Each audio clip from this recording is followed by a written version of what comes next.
তারা চিহ্ন মৃত্যু নিয়ে আমি কোনো দুশ্চিন্তা করব না, আমার মৃতদেহের কি হবে সেটা নিয়ে কোন অযথা আগ্রহ দেখাব না। আমি জানি আমার মুসলিম ভাইয়েরা করণীয় সবকিছুই যথাযথভাবে করবে। তারা চিহ্ন।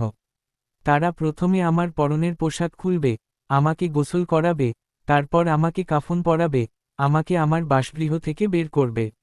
আমাকে নিয়ে তারা আমার নতুন বাসগৃহের কবর দিকে রওনা হবে। আমাকে বিদায় জানাতে বহু মানুষের সমাগম হবে। অনেক মানুষ আমাকে দাফন দেবার জন্য তাদের প্রাত্যহিক কাজকর্ম কিংবা সভার সময়সূচি বাতিল করবে। কিন্তু দুঃখজনকভাবে অধিকাংশ মানুষের পরের দিনগুলোতে আমার এই উপদেশগুলো নিয়ে গভীরভাবে চিন্তা করবে না। আমার ব্যক্তিগত জিনিসের উপর আমি অধিকার হারাব। আমার চাবির গোছাগুলো, আমার বইপত্র, আমার ব্যাগ, আমার জুতোগুলো, হয়তো আমার পরিবারের লোকেরা আমাকে উপকৃত করার জন্য আমার ব্যবহারের জিনিসপত্র দান করে দেবার বিষয়ে একমত হবে। এ বিষয়ে তোমরা নিশ্চিত থেকো যে এই দুনিয়া তোমার জন্য দুঃখিত হবে না, অপেক্ষাও করবে না। এই দুনিয়ার ছুটে চলা এক মুহূর্তের জন্যও থেমে যাবে না। অর্থনৈতিক কর্মকাণ্ড কিংবা ব্যবসা বাণিজ্য সবকিছু চলতে থাকবে। আমার দায়িত্ব কাজ অন্য কেউ সম্পাদন করা শুরু করবে।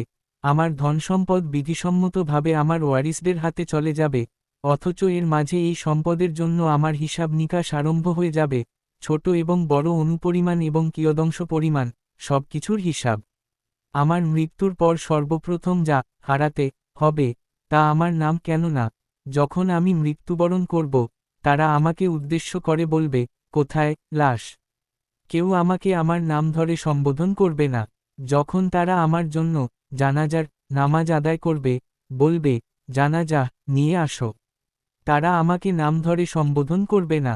আর যখন তারা দাফন শুরু করবে, বলবে, মৃতদেহে কাছে আনো। তারা আমার নাম ধরে ডাকবে না। এজন্যই দুনিয়ায় আমার বংশপরিচয়, আমার গোত্র পরিচয়, আমার পদমর্যাদা এবং আমার খ্যাতি কোন কিছুই আমাকে যেন ধোঁকায় না ফেলে।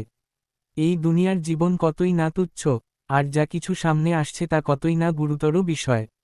অতএব শোন, তোমরা যারা এখনো জীবিত আছো, জেনে রাখো, তোমার মৃত্যুর পর তোমার জন্য তিনভাবে দুঃখ করা হবে। ১. যারা তোমাকে বাহ্যিকভাবে চিনত, তারা তোমাকে বলবে হতভাগা। ২. তোমার বন্ধুরা বড়জোর তোমার জন্য কয়েক ঘন্টা বা কয়েক দিন দুঃখ করবে, তারপর তারা আবার গল্পগুজব বা হাসিঠাট্টাতে মত্ত হয়ে যাবে। ৩. যারা খুব গভীরভাবে দুঃখিত হবে, তারা তোমার পরিবারের মানুষ। তারা ১ সপ্তাহ, ২ সপ্তাহ, ১ মাস, ২ মাস কিংবা বড়জোর ১ বছর দুঃখ করবে। এরপর তারা তোমাকে স্মৃতির মণিকোঠায় যত্ন করে রেখে দেবে। মানুষদের মাঝে তোমাকে নিয়ে গল্প শেষ হয়ে যাবে। অতঃপর তোমার জীবনের নতুন গল্প শুরু হবে, আর তা হবে পরকালের জীবনের বাস্তবতা। তারা চিহ্ন তোমার নিকট থেকে শেষ হবে। তারা চিহ্ন: ১. তোমার সৌন্দর্য। ২. তোমার ধন সম্পদ। ৩. তোমার সুস্বাস্থ্য। ৪. তোমার সন্তান সন্ততি। ৫. তোমার বসতবাড়ি। ৬. তোমার প্রাসাদসমূহ। ৭. তোমার জীবনসঙ্গী। তারা চিহ্ন তোমার নিকট তোমার ভালো অথবা মন্দ আমল ব্যতীত আর কিছু অবশিষ্ট থাকবে না। তারা চিহ্ন: শুরু হবে তোমার নতুন জীবনের বাস্তবতা, আর সে জীবনের প্রশ্ন হবে, তুমি কবর আর পরকালের জীবনের জন্য এখন কি প্রস্তুত করে এনেছ? তারা চিহ্ন: বস্তুত এই জীবনের বাস্তবতা সম্পর্কে তোমাকে গভীরভাবে মনোনিবেশ করা প্রয়োজন, এজন্য তুমি যত্নবান হও। তারা চিহ্ন: ১. ফরজ ইবাদতগুলোর প্রতি। ২. নফল ইবাদতগুলোর প্রতি। ৩. গোপন সাদাকাহ প্রতি। ৪. ভালো কাজের প্রতি। ৫. রাতের নামাজের প্রতি, যেন তুমি নিজেকে রক্ষা করতে পারো। এই লেখাটির মাধ্যমে তুমি মানুষকে উপদেশ দিতে পারো, কারণ তুমি এখনো জীবিত আছো। এর ফলাফল আল্লাহ ইচ্ছায় তুমি কিয়ামত দিবসে মিজানের পাল্লায় দেখতে পাবে। আল্লাহ বলেন, আর স্মরণ করিয়ে দাও, নিশ্চয়ই এই স্মরণ মুমিনদের জন্য উপকারী। তুমি কি জানো কেন মৃত ব্যক্তিরা সাদাকাহ প্রদানের আকাঙ্ক্ষা করবে, যদি আর একবার দুনিয়ার জীবনে ফিরতে পারত?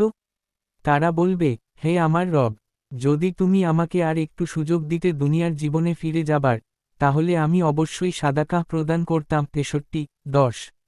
তারা বলবে, না, উমরাহ পালন করতাম, অথবা সালাত আদায় করতাম, অথবা রোজা রাখতাম। আলেমগণ বলেন, মৃত ব্যক্তিরা সাদাকাহ কথা বলবে, কারণ তারা সাদাকাহ প্রদানের ফলাফল তাদের মৃত্যুর পর দেখতে পাবে।